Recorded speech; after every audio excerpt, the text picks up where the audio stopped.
Hey everyone. No wonder Canadians are continually confused in regards to how the actual economy is doing. Because you keep getting constant contradictory reports. I mean, one minute, those who represent the established media or those who are part of the political class, they keep coming out with these suggestions that, Canada's economy, it's on fire, right? That's actual real wording that was used in an article in the past, that Canada's economy is on fire. It's red hot. Of course, the very next day or a couple days afterwards, then they're talking about, Canadians are all massively indebted and only $200 away from going broke, or at least, half of them? And then you get, the GDP growth rate, which without monetary stimulus or these rock bottom interest rates, Canada's barely getting any kind of economic activity that's actually expansionary in regards to economic growth, real economic growth. Most of the economic growth, as we've seen time and time again, is coming from what? Speculative market valuations in regard to the housing bubble that seems to dominate Canada's economy lately. That's basically, when they're talking about growth in the economy, a lot of that can be greatly attributed to the fact that a whole bunch of people, apparently their houses just became speculatively worth a whole lot more. But once again, that's complete speculative wealth. It's not built on anything tangible, and it can change on a dime.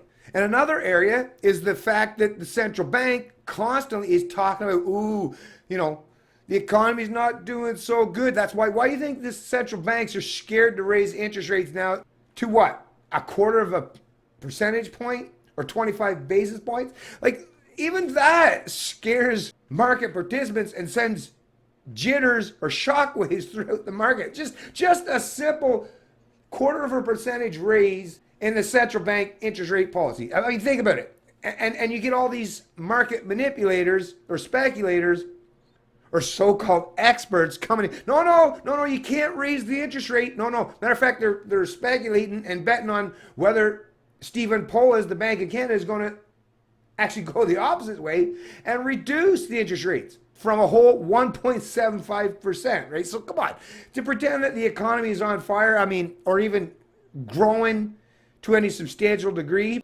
based on genuine market fundamentals, listen, the proof is out there enough, folks, and not just my videos. Just listen to a whole lot of people that are in the know in regards to economics or finances, and you'll get the same story time and time again. Yeah.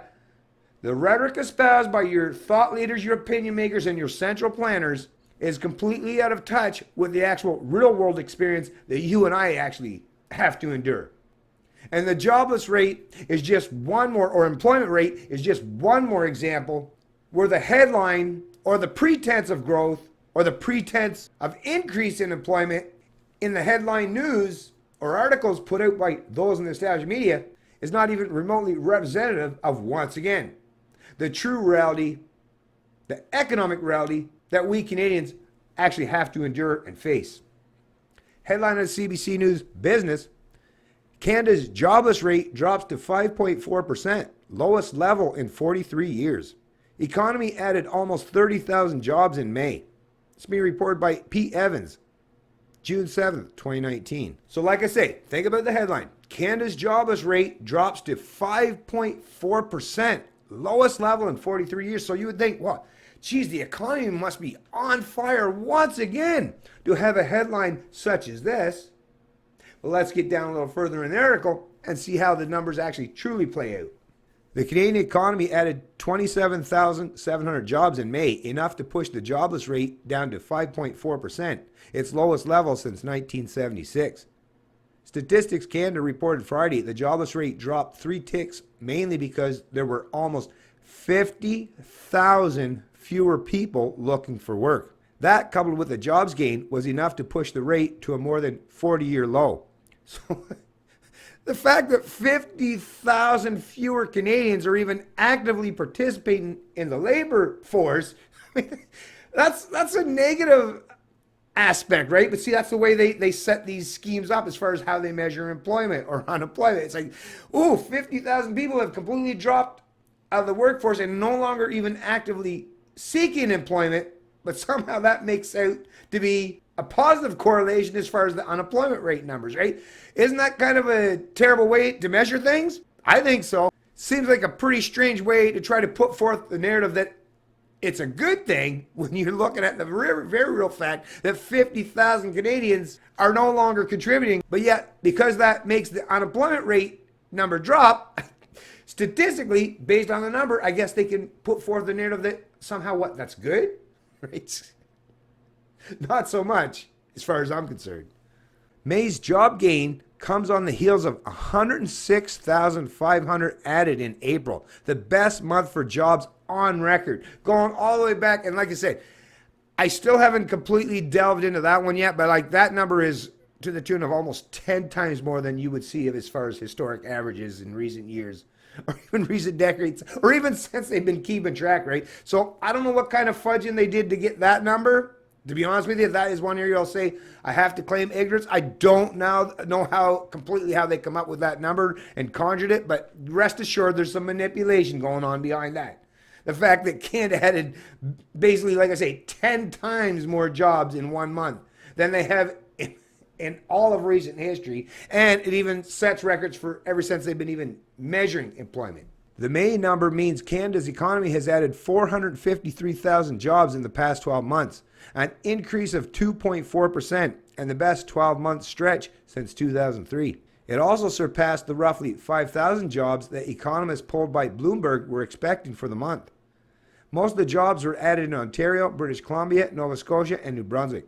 The job market shrank, meanwhile, in Newfoundland, Labrador, and Prince Edward Island. Everywhere else, it was little changed. The numbers also seem to suggest the market for summer jobs for young people is doing well. Statistics Canada calculated that employment among 20 to 24-year-old students grew by 32,000 in May compared to the same month last year. Even younger workers between age 17 and 19 saw an increase of 35,000 new jobs compared to last year. Virtually all of the new jobs came in the form of self-employment. Some 62,000 people identifying as self-employed got jobs during the month, but they were offset by a loss of 33,800 employees elsewhere. So precarious employment as far as, this self-employment and how that plays out, what does it mean? What does it mean that they're to be self-employed? Did they actually start businesses? Because if that's the case, did they get government grants or loans to do so? And how well is that actually going to pan out or play out, right? That's the thing. The government can create these kind of stimulus effects, but how is that actually going to play out over time? Economists tend to think that self-employment isn't the best type of employment because it tends to be temporary and often isn't as stable or well-paying in the aggregate. While the drop in the jobless rate sounds impressive, economist Brian DePrato of TD Bank noted that on the whole the report wasn't all that strong, especially that surge in self-employment. Looking past the new record low in the unemployment rate, this report was a bit on the soft side, he said. All the job gains, and then some, are down to self-employment, and the drop in the unemployment rate was driven by fewer Canadians engaging with labor markets, notably among the under 55 population, he said, which is devastating because it'd be different if those 50,000 people were mostly representative of people that were retiring, but if they're people that are under 55 that are dropping out of the workforce or even actively seeking employment, yeah, that's a definite net negative and a drag on the economy. The only real bright spot was wages, he added, noting that wage gains for permanent employees came in at a healthy gain of 2.6% for the year. It looks like most of the economy is performing well as payrolls expand, as it can withstand some headwinds in particular industries, said Arlene Kish, the director of Canadian economics at IHS Markit. The overall positive outcome support is stronger outlook for the rest of the year, she said. So anyways, folks, as per usual, these reports, as they come out over time, they just become more and more confusing and confounded to the point where even myself, and I'm fairly astute in paying attention to stuff and what it usually means, but even myself, I find myself at the end of the day and trying to read through this stuff is, I don't know, I'm scratching my head just as much because what does any of this mean?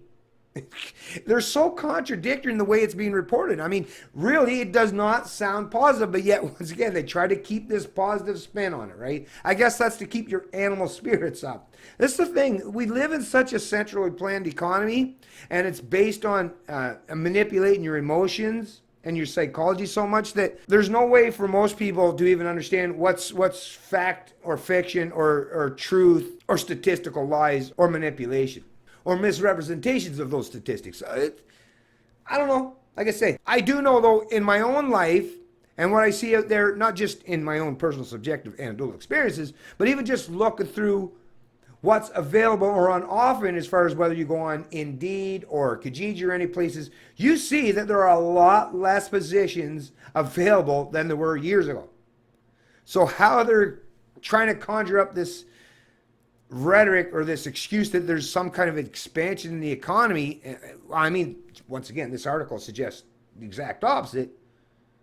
Because the fact 50,000 people completely dropped out of the workforce. But once again, I don't know, maybe they gained more of these, maybe some of these jobs that they're getting for these younger people. What is it, a government jobs initiative program? You know, I know Trudeau Liberals have been trying to ramp that stuff up. Maybe that's where they're trying, and maybe they say they're hiring them as being self-employed to teach. I don't know, like I said, I don't know exactly how these things are playing out because they're kept so secretive, and we're only slightly informed anymore. We're not properly informed about this stuff, well, especially by those in the CBC. So we still it's still a guessing game as far as that's concerned. But I mean, like I say, even these young people that are gaining jobs, it might very well be of some government initiative or program, which once again, that costs the general society because you have to pay for all that stuff. I don't know, like I say, these government programs basically is not about actual expansive growth that will actually contribute to genuine market growth or economic flourishment that could possibly be sustainable. Once again, it's just manipulation or fudging of numbers so that you get a headline such as Canada's jobless rate drops to 5.4%, which is the lowest level in 43 years. So, I don't know. I guess all they really care about at the end of the day is that headline. Pretty sure you as a Canadian care a whole lot more than just a headline number. It's Canadian Libertarian, and I love liberty.